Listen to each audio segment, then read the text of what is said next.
Hello दोस्तों, इस video में हम समझेंगे कि कॉन्स्टिट्यूशनल अमेंडमेंट क्या होता है, इसका मतलब क्या है और कैसे हमारा संविधान बदला जा सकता है। हम आर्टिकल 368 के अंडर अमेंडमेंट के प्रोसीजर को डिटेल में डिस्कस करेंगे, जैसे स्पेशल मेजॉरिटी क्या होती है और कब स्टेट्स की रैटिफिकेशन ज़रूरी होती है। साथ ही हम कुछ इम्पॉर्टेंट कॉन्स्टिट्यूशनल अमेंडमेंट्स के बारे में भी जानेंगे जो भारत के इतिहास में बड़े बदलाव लाए हैं। तो चलिए शुरू करते हैं और संविधान के इस इम्पॉर्टेंट टॉपिक को आसानी से समझते हैं। कॉन्स्टिट्यूशनल अमेंडमेंट क्या होता है? कॉन्स्टिट्यूशनल अमेंडमेंट का मतलब है हमारे संविधान में कुछ चेंज करना, जैसे कि कुछ ऐड करना, डिलीट करना या रिप्लेस करना। ये अमेंडमेंट स्टेट लेजिस्लेचर विधानमंडल नहीं कर सकती, इसको पार्लियामेंट ही कर सकती है, जिसमें लोकसभा, राज्यसभा और प्रेसिडेंट शामिल होते हैं। कॉन्स्टिट्यूशनल अमेंडमेंट बिल किसी भी हाउस, लोकसभा या राज्यसभा में आ सकता है। अमेंडमेंट का प्रोसीजर, तरीका। संविधान में अमेंडमेंट करने का पूरा प्रोसीजर पार्ट 20 में आर्टिकल 368 में दिया गया है। इस प्रोसीजर को साउथ अफ्रीका के कॉन्स्टिट्यूशन से लिया गया है। आर्टिकल 368 में 2 टाइप्स के कॉन्स्टिट्यूशनल अमेंडमेंट्स कवर होते हैं। स्पेशल मेजॉरिटी, ये अमेंडमेंट पार्लियामेंट के दोनों हाउसेज, लोकसभा और राज्यसभा में स्पेशल मेजॉरिटी से पास होता है। Special majority plus ratification from states. कुछ अमेंडमेंट्स ऐसे होते हैं जिनमें हमें स्टेट से भी परमिशन लेनी होती है, क्योंकि उन प्रोविजंस में फेडरल स्ट्रक्चर इन्वॉल्व्ड होता है। इसमें पार्लियामेंट में स्पेशल मेजॉरिटी से पास होने के बाद एटलीस्ट हाफ स्टेट्स की विधानसभाओं से सिंपल मेजॉरिटी से पास करवाना होता है। स्पेशल मेजॉरिटी क्या है? स्पेशल मेजॉरिटी का मतलब है हाउस की टोटल मेंबरशिप की मेजॉरिटी, हाउस में जितने मेंबर्स हैं उनका आधे से ज़्यादा, प्लस प्रेजेंट और वोटिंग करने वाले मेंबर्स का 2/3। सिंपल मेजॉरिटी में सिर्फ प्रेजेंट और वोटिंग करने वाले मेंबर्स का 2/3 ही चाहिए होता है। कहाँ स्पेशल मेजॉरिटी और कहाँ स्टेट से रैटिफिकेशन चाहिए? स्पेशल मेजॉरिटी फंडामेंटल राइट्स और डीपीएसपी में अमेंडमेंट करने के लिए। Special majority plus ratification supreme court या हाई कोर्ट में कोई चेंज, प्रेसिडेंट के इलेक्शन में चेंज, 7th शेड्यूल में अमेंडमेंट या आर्टिकल 368 में ही अमेंडमेंट करने के लिए। सिंपल मेजॉरिटी से क्या चेंज होता है? सिंपल मेजॉरिटी से 2nd शेड्यूल, 3rd शेड्यूल और सिटीजनशिप से रिलेटेड प्रोविजंस चेंज होते हैं। न्यू स्टेट बनाना या बाउंड्री चेंज करना भी सिंपल मेजॉरिटी से होता है। इम्पॉर्टेंट अमेंडमेंट्स, सुधार। अब हम कुछ इम्पॉर्टेंट अमेंडमेंट्स के बारे में डिस्कस करेंगे।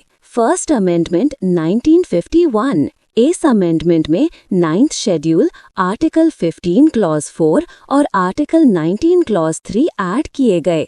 इससे लैंड रिफॉर्म्स के लिए फंडामेंटल राइट्स पर रिस्ट्रिक्शंस लगे। 5th अमेंडमेंट, प्रेसिडेंट को ये पावर मिली कि वो स्टेट लेजिस्लेचर को रिकमेंडेशन देने के लिए टाइम लिमिट प्रिस्क्राइब कर सकते हैं। 7th अमेंडमेंट 1956, पार्ट 7 को रिपील किया गया और स्टेट्स को A, B, C, D groups में कैटेगराइज करने का सिस्टम खत्म किया गया। 14 स्टेट्स और 6 यूनियन टेरिटरीज बनाए गए। 2 या ज़्यादा स्टेट्स के लिए कॉमन हाई कोर्ट का प्रोविजन भी इसी अमेंडमेंट से आया। 9th अमेंडमेंट, नेहरू नून अग्रीमेंट इम्प्लीमेंट किया गया, जिसमें बेरूबारी यूनियन पाकिस्तान को ट्रांसफ़र किया गया। 10th अमेंडमेंट, दादरा और नगर हवेली को इंडियन टेरिटरी में यूनियन टेरिटरी के तौर पर इनकॉर्पोरेट किया गया। 12th अमेंडमेंट, गोवा, दमन और दीव को यूटी के तौर पर इनकॉर्पोरेट किया गया। 13th अमेंडमेंट, नागालैंड को आर्टिकल 371A के अंडर स्पेशल स्टेटस दिया गया। 14th अमेंडमेंट पुडुचेरी को इंडियन यूनियन में इनकॉर्पोरेट किया गया। 15th अमेंडमेंट हाई कोर्ट जजेस की मैक्सिमम रिटायरमेंट एज 60 से 62 साल की गई। 19th अमेंडमेंट इलेक्शन ट्राइब्यूनल्स को अबॉलिश किया गया। 21st अमेंडमेंट सिंधी लैंग्वेज को 8th शेड्यूल में ऐड किया गया। 24th अमेंडमेंट पार्लियामेंट को फंडामेंटल राइट्स अमेंड करने की पावर मिली।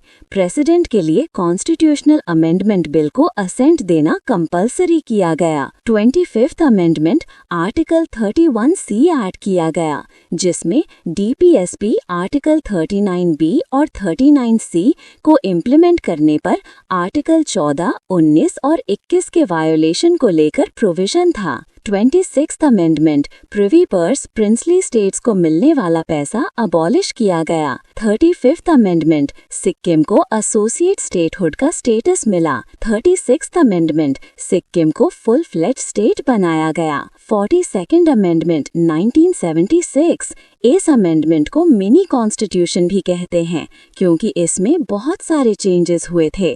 प्रियम्बल में सोशलिस्ट, सेक्युलर और इंटेग्रिटी वर्ड्स ऐड हुए। 4 न्यू DPSPs ऐड हुए। फंडामेंटल ड्यूटीज ऐड हुए। प्रेसिडेंट को कैबिनेट एडवाइस से बाउंड किया गया। एडमिनिस्ट्रेटिव ट्राइब्यूनल्स फॉर्म हुए। कुछ सब्जेक्ट स्टेट लिस्ट से कॉन्करेंट लिस्ट में ट्रांसफर हुए। 44th अमेंडमेंट 1978 42nd अमेंडमेंट में जो गलतियां हुई थी उनको इसने करेक्ट किया। प्रेसिडेंट को एडवाइस एक बार रिटर्न करने की पावर मिली। राइट टू प्रॉपर्टी को फंडामेंटल राइट्स की लिस्ट से हटाया गया। कैबिनेट वर्ड ऐड हुआ। इमरजेंसी इम्पोज करने के लिए स्पेशल मेजॉरिटी कंपलसरी की गई। इंटरनल डिस्टर्बेंस वर्ड को आर्म्ड रिबेलियन से रिप्लेस किया गया।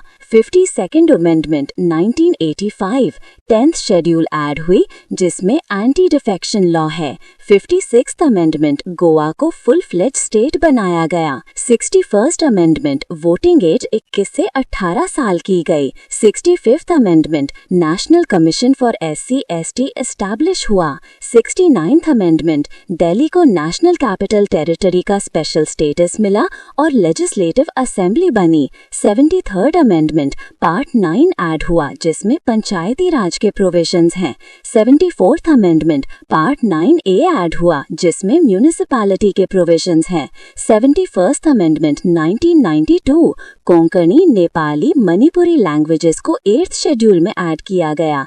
86th amendment 2002 article 21A add हुआ, जिसमें प्राइमरी एजुकेशन को फंडामेंटल राइट बनाया गया। 91st amendment 2003 council of ministers की साइज लिमिट की गई। सेंटर में लोकसभा के 15% से ज्यादा नहीं हो सकते और स्टेट्स में लेजिस्लेटिव असेंबली के 15% से ज्यादा नहीं हो सकते। 92nd अमेंडमेंट 2003 बोडो, डोगरी, मैथिली और संथाली लैंग्वेजेस को 8th शेड्यूल में ऐड किया गया। 93rd amendment private unaided education institutions में एडमिशंस में रिजर्वेशन का प्रोविजन हुआ। 95th अमेंडमेंट SCs और STs के लिए लोकसभा और स्टेट असेंबलीज में सीट्स का रिजर्वेशन एक्सटेंड हुआ। 97th अमेंडमेंट कोऑपरेटिव सोसाइटीज को कॉन्स्टिट्यूशनल स्टेटस मिला। 99th amendment NJAC national judicial appointment commission से कोलिजियम सिस्टम को रिप्लेस करने की कोशिश की गई, लेकिन सुप्रीम कोर्ट ने इसको अनकॉन्स्टिट्यूशनल डिक्लेयर कर दिया। 100th अमेंडमेंट बांग्लादेश के साथ लैंड बाउंड्री अग्रीमेंट के अंडर एनक्लेव्स एक्सचेंज हुए। 101st amendment GST goods and services tax introduce हुआ। 89th amendment national commission for SC और ST को सेपरेट किया गया। National commission for SC article 338 और national commission for ST article 338A बने। 102nd amendment backward class commission को constitutional status मिला, article 338B। 103rd amendment EWS economically weaker section को 10% reservation मिला। 104th अमेंडमेंट एंग्लो इंडियंस का nomination and किया गया और SCs और STs का रिजर्वेशन एक्सटेंड हुआ। 105th अमेंडमेंट स्टेट गवर्नमेंट्स को सोशली और एजुकेशनली बैकवर्ड क्लासेस की लिस्ट मेंटेन करने की पावर रिस्टोर की गई। 106th अमेंडमेंट 2023 लोकसभा और स्टेट लेजिस्लेटिव असेंबली में विमेन के लिए 33% सीट्स रिजर्व की गई। Thanks for watching. वीडियो अच्छा लगा तो लाइक करो, फ्रेंड्स के साथ शेयर करो और चैनल सब्सक्राइब करो। अपने क्वेश्चंस और फीडबैक कमेंट्स में भेजो। एसएससी प्रेप के लिए बेस्ट ऑफ लक। अगले वीडियो में मिलते हैं।